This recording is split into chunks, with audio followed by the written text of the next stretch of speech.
નમસ્કાર મિત્રો, સ્વાગત છે તમારું આજના એક નવા વિડીયોની સાથે.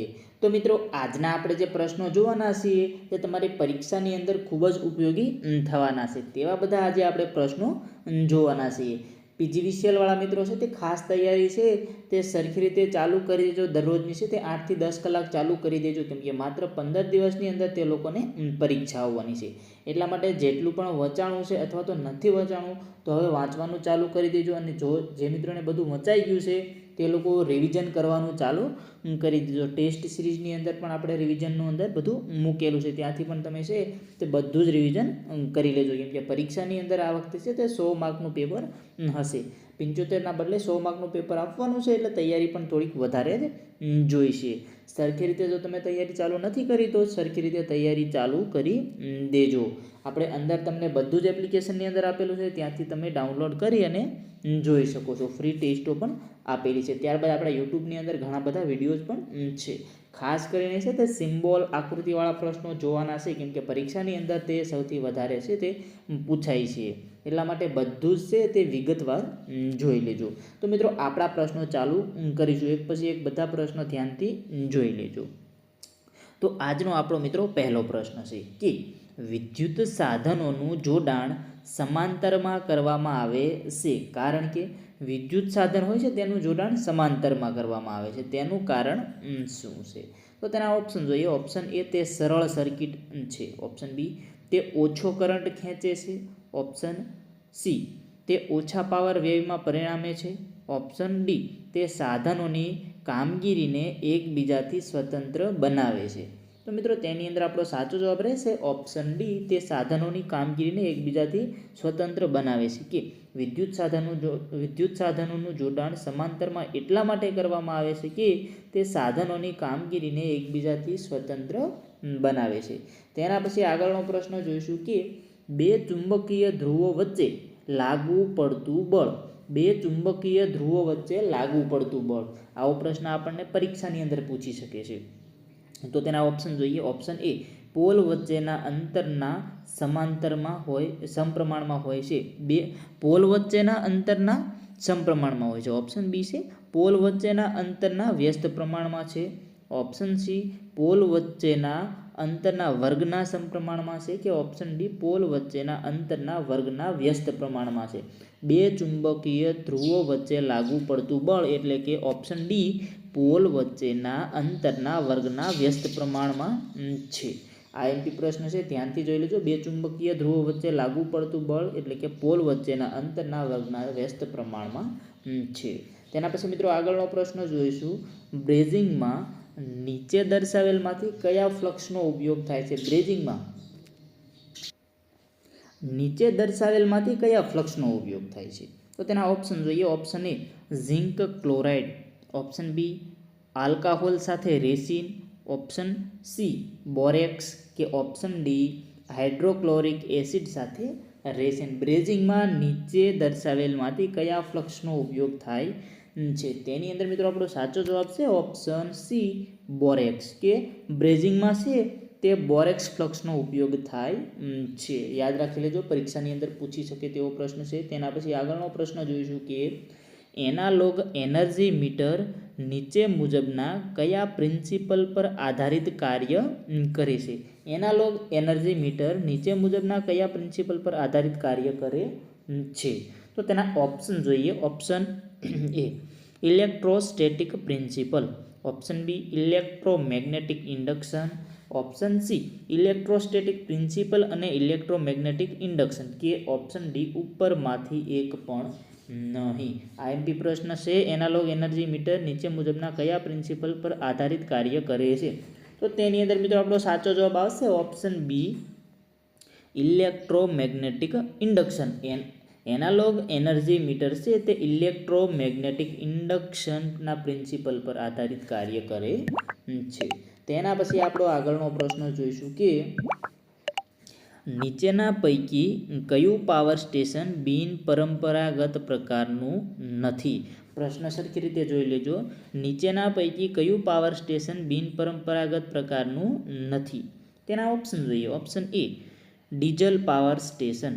Option B wind power station, option C tidal power station કે option D solar cell power station. નીચેના પૈકી કયું પાવર સ્ટેશન બિન પરંપરાગત પ્રકારનું નથી? તો તેની અંદર મિત્રો આપણો સાચો જવાબ રહેશે option A diesel power station છે. ડીઝલ પાવર સ્ટેશન છે તે બિન પરંપરાગત પ્રકારનું નથી.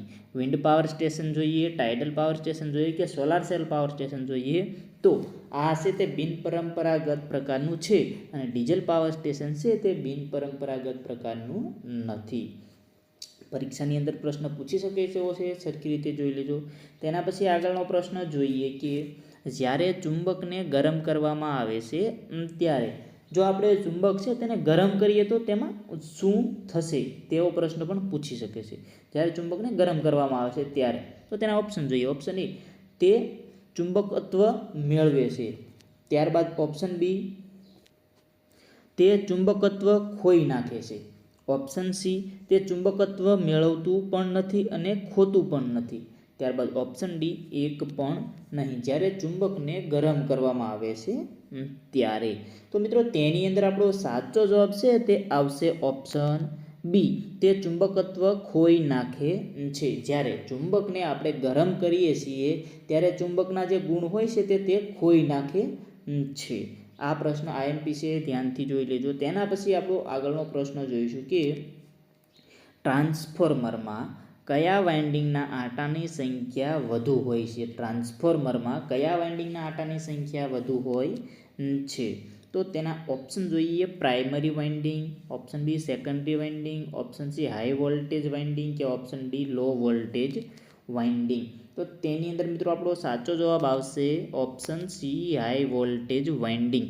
ટ્રાન્સફોર્મરમાં છે તે હાઈ વોલ્ટેજ વાઇન્ડિંગના આટાની સંખ્યા વધુ હોય છે. આઈએમપી પ્રશ્ન છે, ધ્યાનથી જોઈ લેજો. પરીક્ષાની અંદર પૂછી શકે તેવો પ્રશ્ન છે. તેના પછી મિત્રો આપણો આગળનો પ્રશ્ન જોઈશું કે બે વાઇન્ડિંગ ટ્રાન્સફોર્મરનો વર્કિંગ સિદ્ધાંત ખાલી જગ્યા છે. બે વાઇન્ડિંગ ટ્રાન્સફોર્મરનો વર્કિંગ સિદ્ધાંત ખાલી જગ્યા છે. આ ટાઈપની ખાલી જગ્યા પણ આપણને પરીક્ષાની અંદર પૂછી શકે છે કોઈ પણ, એટલે બધી જ ધ્યાનથી જોઈ લેવાની છે.